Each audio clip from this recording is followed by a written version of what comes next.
12টার সময় দিদির জন্মদিন পালন করা হবে। আমাদের সবাইকে ডেকে তো বড়বা বলে দিল এই যে 12টা বাজতে আর কয়েক মিনিটই বাকি আছে, তার মধ্যেই সব কিছু রেডি করতে হবে। বেলুনগুলোকে সবাই মিলে ঝটাপট করে ফুলিয়ে দিচ্ছি। সব কিছু রেডি করতে হবে কয়েক মিনিটের মধ্যেই। মোটামুটি কয়েক মিনিটের মধ্যে সব কিছু রেডি হয়ে গিয়েছে। এবার হচ্ছে ওকে ডাকার পালা। কী বলে উপরে ডাকা হবে এই নিয়ে আলোচনা হচ্ছে।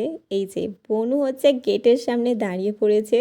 ও যেই আসবে ওর মাথায় বেলুনটা ফাটানো হবে আর ওকে টুপি পরিয়ে দেওয়া হবে আর সবাই মিলে একসাথে ওকে হ্যাপি বার্থডে বলা হবে। জন্মদিনের গিফট হচ্ছে এই সুন্দর ড্রেসটা, যেটা পরে এখন কেক কাটা হবে, যেটার জন্য আমরা এত খাটুনি করেছি সবাই মিলে এই কেকটা খাওয়ার জন্য।